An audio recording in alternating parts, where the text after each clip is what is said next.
Dedicated to Eastern and Southern Kentucky, this is WYMT Mountain News at 6. More than 100 thefts have happened at the Quick Mart in Floyd County. While many gas stations make their money primarily from merchandise sales, even the smallest price theft can affect the entire business. WYMT's Marianne Fletcher shows us how the owners are using nearly 50 surveillance cameras to catch the thieves. A string of thefts. Jack Patel and Danny Hampton say more than 100 have happened inside this Quick Mart gas station in Floyd County. A lot of them are on drugs. They are in drugs or pills or meth, and they don't know what they are doing. Hamilton says many people believe gas stations make their money mostly through gas sales. However, that's not true. If you can make 3 cents a gallon, that's a lot. He says the items they sell help keep the doors open.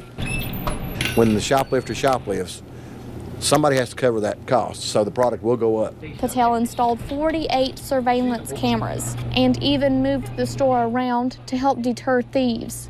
It used to divide into 2 parts. Now we've got it wide open until cameras basically see everywhere. In this surveillance footage from Sunday, Patel says he watched this man steal nearly $70 worth of merchandise. And that tire flat kit, he don't even have a car. Why he need that, Hamilton says he hopes this string ends soon because they enjoy helping the community. We don't just do business in the community, we're part of the community. Thank you, have a good day. Keeping the doors open and items out of thieves' hands. In Floyd County, Marianne Fletcher, WYMT Mountain News. Jack Patel says when he sees someone stealing, he posts the surveillance camera footage on Facebook. By doing that, he hopes to warn other businesses about the thieves. In hopes of stepping up security and making their presence more visible, the Middlesboro Police Department is now doing more scheduled foot patrols through the downtown area. This came under the direction of Middlesboro's new mayor, Rick Nelson. WYMT's Connor James has more from downtown Middlesboro Live. Connor? Steve, it's a chance for officers to get on out and bond with the community and workers at local businesses. It's a pretty simple concept. The officers just walk into a business and ask if they need anything. Now, this can be anything from double checking to see if the doors are locked to looking for needles along the streets, which they've found before. Middlesboro has had foot patrols in the past, but now there's a constant watch over the downtown. A lot of the area is focused along West Cumberland Avenue, which is a hotspot for businesses. We've had foot patrols in the past, and typically whenever we have an event downtown, such as the concert series that we've had, we'll have officers downtown on foot patrolling. He just wanted more of an organized schedule for doing it. Now, Stephen, talking to a lot of people who work at businesses along West Cumberland, they tell me that they're a lot more at ease knowing there's a ramped up presence of police officers here. I'll have much more on that coming up tonight at 11. I'm live in Middlesboro. Connor James, WYMT Mountain News. All right, thank you, Connor. A woman in Harlan County faces drug and endangering the welfare of a minor charges. Police say on Friday they went to the home of Deborah Curry. Investigators say they were led there by social services who told them 2 people staying there used drugs around kids. While inside the home, police say they found a crystal substance scattered on the floor near a bunk bed. They also noticed a syringe and glass pipe. A grand jury indicted a man for stabbing a woman in her private area. Johnny Asher faces a charge of first-degree assault. This is him. The indictment does not specify why he did this or what he used to stab her with.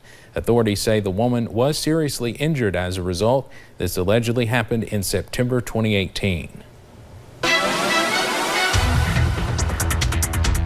Well, mostly cloudy skies and cold temperatures have been the main story, and some patchy fog going to be the story for tonight. In fact, as you take a look at some of the cameras, visibility not as great as it typically is. Look out far into the distance there, and that patchy fog actually going to cause maybe a few slick spots for tomorrow morning. Other than that, Whitesburg, a little bit of the wet roads continuing with some light drizzle and light flurries now working across portions of southeastern Kentucky. Temperatures continue to drop anywhere from 30 in Hazard to 32 in Harlan and a cold 20 28 over there in Logan, West Virginia. You can see where the visibility is setting up really from Letcher County all the way up into West Virginia. That's where the worst spots are, but some patchy spots even along Interstate 64 in Rowan County and along Richmond there at EKU's campus. We'll continue to look at reduced visibility overnight tonight. Of course, like we talked about, cold temperatures expected, 25 degrees with some calm winds. We'll look at some flakes, some patchy fog, and a few slick spots for the morning commute. Just take your time, not widespread, but still could cause a few travel headaches. And Steve, we're looking at a mix of clouds to continue for your Tuesday, even that Wednesday forecast. More on that coming up in a few short minutes. All right, thank you, Andrew. A Boyle County teen could spend years in prison for her role in the 2016 death of her stepmother. 17-year-old Jenna Oakley pleaded guilty to first-degree manslaughter and vehicle theft. Oakley and her boyfriend, Kenneth Nye, were found in New Mexico days after the death of Rhonda Oakley.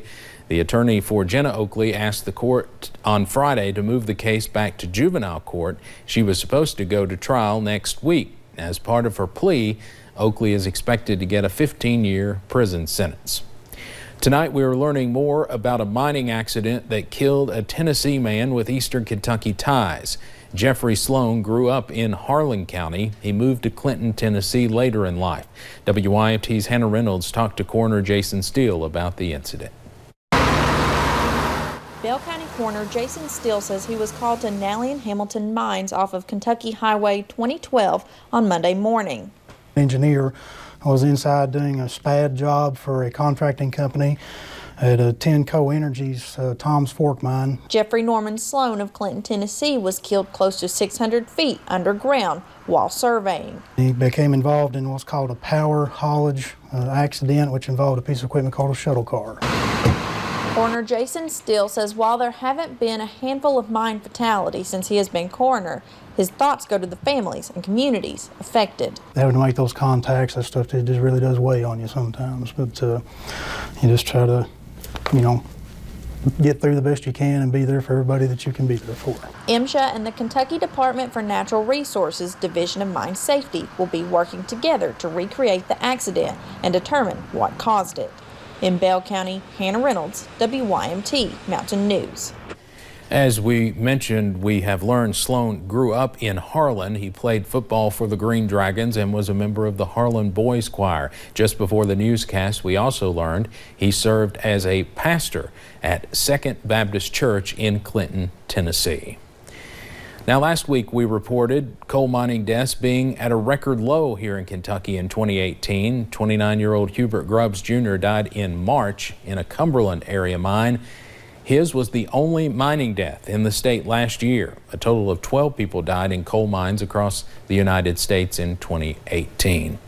A Magoffin County man is behind bars facing a second-degree assault charge tonight. Police arrested Terry Porter Saturday. On Friday, they say he cut a man's face and neck with a pocket knife.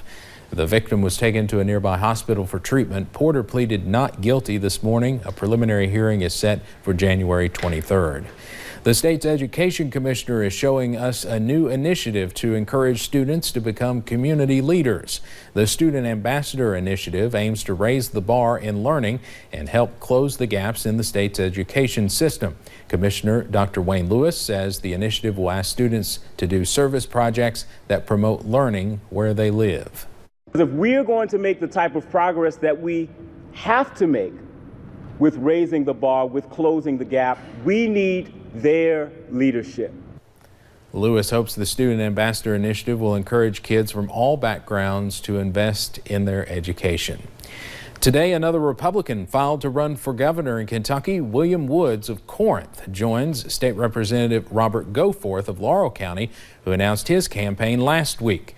Justin Miller of Florence will join Woods as his running mate. Woods' campaign website lists casino revenue, marijuana legalization, and legislative pensions as major issues on his agenda. And Governor Bevin says he will also seek re-election but has not yet filed the paperwork. More than 3 weeks into the partial government shutdown, federal employees are waiting for a deal and a paycheck. On Friday, hundreds of thousands of government workers missed their first payday since the shutdown began. About a dozen workers stood outside Senator Mitch McConnell's office in Lexington today. They are asking him to call a vote to end the shutdown. Many missed out on their paycheck on Friday. Kentucky State Treasurer Allison Ball announces a new bill to give teachers the tools to teach financial literacy. If passed, House Bill 139 will translate into books, materials, and training for teachers so they can educate students on money management. The goal is to teach Kentucky teens how to balance a checkbook, smart house buying decisions, and how to spend less than you make. We're seeing now that people have not been taught this, and schools are starting to recognize that this needs to be part of what they're teaching. You can't just leave it up to, oh, they're going to pick it up somewhere along the line before they actually become adults, because that's not happened. House Bill 132 was passed last year. It requires high school students to take a financial literacy class before they graduate. Tomorrow morning, a group of state lawmakers will join together to begin discussing pension reform yet again. The Public Pensions Working Group is comprised of both Republicans and Democrats. Their meeting is set for 9:30 at the Capitol Annex, and they'll meet again on Thursday. The General Assembly does not meet again until February. In Whitley County, the Health Department and Dayspring Health are offering free hepatitis A vaccines. The shots will be available January 22nd and 24th. They'll be given out at Williamsburg City Hall from noon until 6. The free vaccines are only for adults 19 and older. You must live in Kentucky to receive one. It is nearly 100 years old and serves as a piece of Letcher County history. Just ahead, why this Tommy gun is up for sale. And a mix of sun and clouds continue across eastern Kentucky. Those details are coming up. When you see news happening, dial star 57 or text your news tip to 5757. Service is provided by Appalachian Wireless. Better service, bigger savings. The smartest time to buy a new Nissan is now. During Nissan's Zero In on Savings event. Get 0 down payment, 0 due at signing, and 0 for your first month's payment. Save big on Nissan's latest tech. Get a great offer today on the 2019 Sentra. Breathe easier with ARH Home Care Store oxygen and home medical equipment. Our stores are conveniently located throughout southeastern Kentucky, plus you get after hours and weekend service through your local ARH hospital. Comprehensive and convenient. ARH, taking care of you at home. Hi, I'm me. And that's me 30 days ago before I switched to Spectrum. With Spectrum TV, I get tons of HD and thousands of titles free on demand. With satellite, I have to have special equipment to watch on demand, plus that dish on my roof. Get Spectrum TV and Internet from $89.98 a month. Call 833-271-8998. Spectrum Internet has speeds of 100 megabits, so I can surf, my wife can stream, and the kids can game.